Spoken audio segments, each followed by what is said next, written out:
بسم اللہ الرحمن الرحیم۔ السلام علیکم ناظرین۔ عمران ہمارے ہی گاؤں کا رہنے والا تھا۔ سیلاب سے تباہی میں اس کا گھر بار، ماں باپ اور ان کا مال و اسباب سبھی سیلابی ریلے کی نظر ہو گیا۔ خدا کی قدرت کہ عمران جو اس وقت 12 برس کا ایک کم سن لڑکا تھا، کسی طرح امدادی کارکنوں کے ہاتھ آ گیا۔ انہوں نے اس کو کشتی میں ڈال لیا اور عمران کی جان بچ گئی۔ جان تو بچ گئی لیکن اس کا اب اس دنیا میں کوئی نہ رہا تھا۔ ان دنوں میرے شوہر اس کی امدادی ٹیم کے نگران تھے جو سیلابی ریلے کے پانی میں بہتے ہوئے لوگوں کی جانیں بچانے کا کام کر رہے تھے۔ وہ عمران کو گھر لے آئے اور مجھ سے کہا کہ اس بچے کے والدین کو سیلاب کا پانی نکل گیا ہے اور یہ ہمارے ہی گاؤں کا بچہ ہے، اب تم ہی اس کی دیکھ بھال کرو گی۔ یہ آج سے ہماری بھی اولاد ہے، اس نیکی کے بدلے ہماری اولاد بھی خیر و عافیت سے رہے گی۔ میں نے عمران کی معصوم صورت پر نگاہ ڈالی تو میرا دل مغم ہو گیا اور اس کی دیکھ بھال کا ذمہ لے لیا۔ وہ گاؤں کے اسکول میں 6ٹھی جماعت کا طالب علم تھا۔ ہم نے اس کو 7ویں میں اسکول میں داخل کروا دیا اور جو ماسٹر صاحب میرے بچوں کو ٹیوشن دینے آنے تھے وہی اسے بھی پڑھانے میں مدد دینے لگے۔ اسی طرح اس نے میٹرک پاس کر لیا تو سید نے اس کو ایک ٹیکنیکل انسٹیٹیوٹ میں داخل کرا دیا جہاں سے اس نے الیکٹریشین کا 2 سالہ کورس مکمل کر کے ڈپلومہ حاصل کر لیا۔ میرے شوہر کو نزدیک کی شہر میں ایک ملٹی نیشنل کمپنی میں ملازمت مل گئی کیونکہ وہ انجینئرنگ کی ڈگری رکھتے تھے۔ ان کو کمپنی نے اس شعبے کا انچارج بنا دیا جو ملکی لیبرز کو بیرون ملک بھجواتی تھی۔ اب عمران ڈپلومہ حاصل کر چکا تھا، ہمیں اپنے بچوں کے ساتھ ساتھ اس کے مستقبل کی بھی فکر تھی۔ ہمارے بچے تو اب شہر کے کالج میں پڑھ رہے تھے لیکن عمران مزید پڑھائی تو جاری نہیں رکھ سکتا تھا۔ میری بچیاں بڑی ہو گئی تھی، اس لیے ہم نے اسے سرونٹ کوارٹر رہنے کے لیے دے دیا۔ عمران ایک شریف طبیعت اور سیدھا سادہ نوجوان تھا۔ تبھی ماسٹر صاحب جو میرے بچوں اور عمران کو بھی ٹیوشن پڑھانے آیا کرتے تھے ایک روز ہمارے گھر آئے اور سید سے کہا، صاحب میں ایک ریٹائرڈ اسکول ٹیچر ہوں، زیادہ امیر نہیں ہوں، پینشن اور ٹیوشن پر گزارا ہے، میری ایک ہی بیٹی ہے جو شادی کی عمر کو پہنچ گئی ہے، اس کے فرض سے سبق دوش ہونا چاہتا ہوں، کسی اچھے نیک لڑکے کی تلاش ہے، بتائیے ماسٹر صاحب اس سلسلے میں آپ کی کیا مدد کر سکتا ہوں۔ آپ نے جو عمران کو پالا ہے، اچھی تربیت دی ہے اور ڈپلومہ کورس بھی کرا دیا ہے، چاہتا ہوں کہ آپ کے دوست سے اس کو داماد بنا لوں تو بیٹی اپنے گھر کی ہو جائے گی۔ عمران بولے، ماسٹر صاحب میں اس سلسلے میں آپ کی ہر طرح سے مدد کرنے کو تیار ہوں لیکن ابھی عمران برسر روزگار نہیں ہے اور رہتا بھی ہمارے سرونٹ کوارٹر میں ہے۔ اس بات کی آپ فکر نہ کریں، میرا کوئی بیٹا نہیں ہے، میں اسے گھر داماد بنا لوں گا اگر وہ راضی ہو جائے۔ اور جہاں تک اس کی نوکری کا مسئلہ ہے، میرا دوست گورنمنٹ ٹیکنیکل انسٹیٹیوٹ کا پرنسپل ہے، وہاں اسامیاں نکلتی رہتی ہیں، میں اس کو کہہ کر اس بچے کو ٹیکنیکل ادارے میں ٹیچر لگوا دوں گا۔ جب تک کوئی نوکری نہیں لگتی میرے دوست کے پاس کام سیکھنے کو آتا رہے گا تو تجربہ بھی حاصل ہو جائے گا۔ سید بولے، ماسٹر صاحب یہ نیکی کا کام ہے، میں خود اس بارے میں فکر مند تھا، عمران کو بلاتا ہوں، آپ اس سے خود بات کر لیں، وہ راضی ہو جائے گا کیونکہ اس میں اسی کا فائدہ ہے۔ عمران کو میرے شوہر نے بلوایا اور ماسٹر صاحب نے اس سے بات کر کے قائل کر لیا کہ وہ ان کے ساتھ جا کر پرنسپل صاحب کے پاس انسٹیٹیوٹ میں اپنے کام سے متعلق کچھ تجربہ حاصل کر لے تو وہ اسے 2 سالہ تجربے کا سرٹیفکیٹ بنوا دیں گے۔ اس طرح سے بطور جونیئر ٹیکنیکل ٹیچر ملازمت مل سکے گی۔ ملازمت کی آرزو تھی، وہ ماسٹر صاحب کے ساتھ چلا گیا اور اس نے ایک اچھے پرائیویٹ ٹیکنیکل انسٹیٹیوٹ جا کر تھوڑے معاوضے پر اس تجرباتی ملازمت کو قبول کر لیا۔ 2 سال وہاں کام کرنے کے بعد گورنمنٹ انسٹیٹیوٹ میں جونیئر ٹیچر کی اسامیاں نکل آئیں اور ماسٹر صاحب کی کوششوں سے بالآخر اس کو ملازمت مل گئی۔ ماسٹر صاحب نے اپنی بیٹی کی شادی عمران سے کر دی۔ سید کو بھی خوشی ہوئی کہ جس لاوارث بچے کو سہارا دیا تھا اللہ تعالیٰ نے اس کے راستے کھول دیے تھے۔ روزگار کے ساتھ ساتھ اس کا گھر بس گیا اور وہ ایک خاندان کا فرد بھی بن گیا۔ عمران کو ملازمت تو حاصل ہو گئی لیکن تنخواہ کم تھی، تاہم گھر ماسٹر صاحب کا تھا لہٰذا ان کا اچھا گزارا ہو رہا تھا۔ وہ کبھی کبھی ہم سے ملنے آتا، اپنی بیوی کو بھی لے آتا جو سلیقہ شعار صابر و شاکر تھی اور اپنے شوہر کا ہر طرح سے خیال رکھتی تھی۔ اللہ تعالیٰ نے عمران کو 3 لڑکیوں سے نواز دیا۔ اب قلیل آمدنی میں گزارا مشکل تھا لیکن سسر صاحب اس کی مدد کرتے اور وہ ان کی خدمت کرتا رہا۔ جو تو وقت گزرتا گیا، یہاں تک کہ اس کی بچیاں بڑی ہو گئی۔ ان دنوں بڑے شہروں کی طرح گاؤں میں بھی بیٹیوں کو جہیز دینے کا رواج چل نکلا۔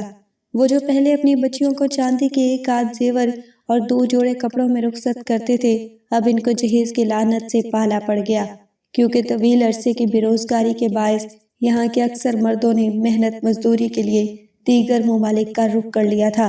ریال، درہم، یہاں تک کہ ڈالروں کی صورت میں آمدنی کو وہ جب پاکستانی کرنسی میں تبدیل کرتے تو ان کے گھروں میں اتنی رقم پہنچ جاتی تھی جس سے وہ اشیائے ضرورت بھی گھروں میں آنے لگی، جن کا پہلے یہ غریب طبقہ صرف خواب دیکھ سکتا تھا۔ ان کے گھروں میں اب ٹی وی، ریفریجریٹر اور VCR پہنچ گئے تھے۔ اکثر جب 2-3 سال بعد یہ گاؤں آتے تو سوٹ کیس قیمتی ملبوسات سے بھرے ہوتے تھے، ساتھ ہی مکمل کمبل، استریاں، پلاسٹک کے ڈنر سیٹ اور اس طرح کے دیگر اسباب بھی لاتے جو ان کی بچیوں کے جہیز میں دینے کے لیے ہوتے تھے۔ دولت جہاں انسان کے لیے آرام لاتی ہے، وہاں کچھ بے سکونی بھی لاتی ہے، اور غریب آدمی کو بڑی بے سکونی اس وقت ہوتی ہے جب وہ نمود و نمائش کے چکر میں پھنس کر لالچ کی دلدل میں گر جاتا ہے۔ دولت اگر ضرورت کے مطابق آ جائے تو بہت اچھا ہے، لیکن ضرورت سے زیادہ ہو تو یہ بددیدوں کا باعث بن جاتی ہے۔ یہی حال عمران کے پرسکون گاؤں کا بھی ہوا، جہاں بیٹیوں کو جہیز دینا رواج بن گیا۔ ایک کی دیکھا دیکھی اوروں نے بھی بڑھ چڑھ کر جہیز بنا دیا۔ پھر تو لوگوں کے دلی سکون اور بے فکری کو نمود نمائش کے اس عفریت نے نگلنا شروع کر دیا، اور مقابلے کی بھاگ دوڑ نے وبا کی صورت اختیار کر لی۔ جس گاؤں کے ماسٹر صاحب تھے، عمران کا تعلق اسی جگہ سے تھا۔ یہاں ماسٹر صاحب کے رشتہ داروں کے گھر آباد تھے، جن سے ان کی نواسیوں ماسٹر صاحب کے ساتھ ساتھ عمران کی ذمہ داری بھی بڑھ گئی تھی۔ اس کی آمدنی اتنی نہیں تھی کہ گھرانے کا بوجھ اٹھانے کے ساتھ بیٹیوں کے لیے جہیز بھی بنا سکتا۔ ماسٹر صاحب کا انتقال ہو گیا تو ان کی پینشن بھی بند ہو گئی۔ ایسے میں عمران کی بچیوں کے رشتے کیوں کر اچھے گھرانوں میں ہو سکتے تھے کہ جن لڑکیوں کے لباس میں پیوند لگے تھے، اس گھرانے کی خستہ سالی دیکھ کر کسی کھاتے پیتے گھر سے بچیوں کا رشتہ نہ آیا تو عمران کو اپنی کم مائیگی کا بے حد احساس رہنے لگا۔ تبھی ایک دن وہ شہر آ کر سید سے ملا اور اپنی مشکلات کا تذکرہ کیا۔ انہوں نے عمران کو تسلی دی اور کہا، تمہیں اگر طویل چھٹی مل سکتی ہے تو لے لو، میں تمہارا ویزا لگوا دیتا ہوں، میں خود سعودیہ عربیہ جا رہا ہوں، تمہیں ساتھ لے جاؤں گا، وہاں تمہارے جیسے کام کرنے والوں کی مانگ آئی ہوئی ہے، اگر تم کو سہولت محسوس ہو تو نوکری سے استعفیٰ دے دینا، ورنہ واپس آ جانا۔ عمران نے ان کی بات مان لی اور 3 ماہ کی چھٹی لے لی۔ وہ میرے شوہر کے ہمراہ سعودیہ چلے گئے۔ وہ کمپنی کے معاہدے پر آیا تھا، کام تو محنت کا تھا مگر تنخواہ اچھی تھی، 1-2 سال میں ہی اس کے دن پھر سکتے تھے۔ اس نے بھی لگن سے کام کیا اور 3 سال تک واپس وطن نہ گیا۔ اس دوران وہ اپنی کمائی جوڑتا رہا تاکہ بچیوں کے لیے اچھا جہیز بنا سکے۔ وہ کچھ رقم خرچے کے لیے اپنی بیوی کو بھیج دیتا اور باقی رقم سے بچیوں کے لیے جہیز کا سامان خرید لیتا۔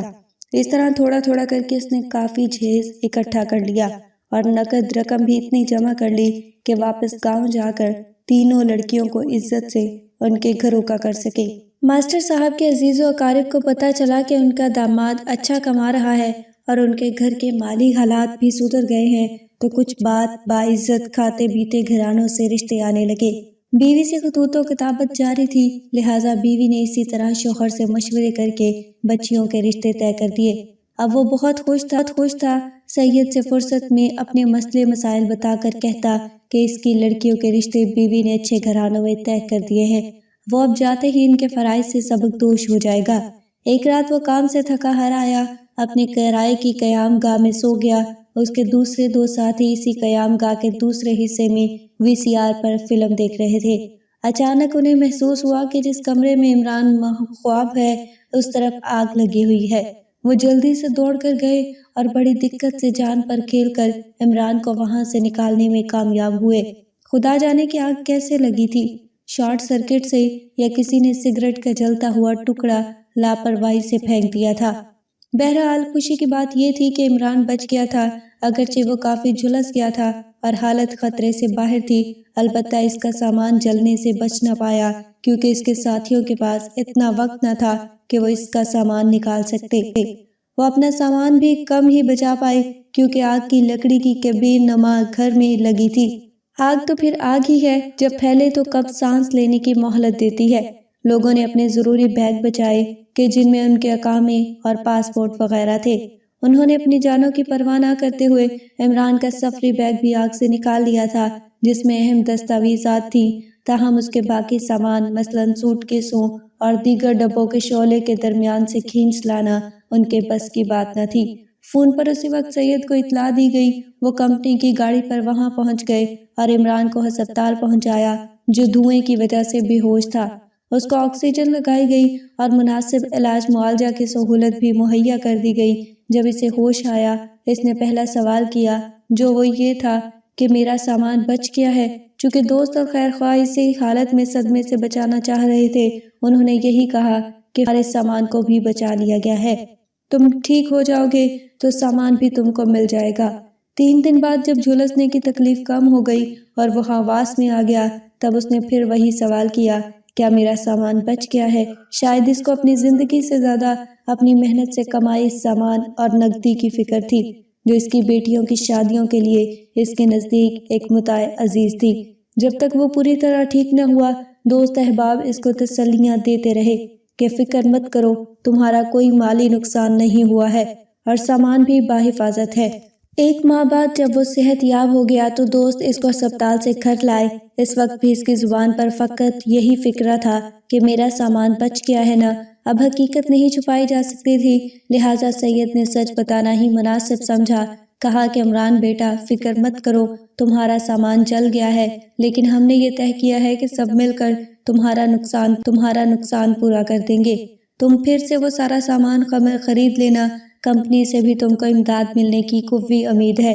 یہ سنتے ہی اس نے حیران نظروں سے سید اور اپنے ساتھیوں کو دیکھا اور کہا، اچھا تو اب تک آپ لوگ مجھے جھوٹی تسلیاں دیتے رہے، میرا وہ سامان نہیں تھا بلکہ میری بیٹیوں کے جہیز کا سامان تھا۔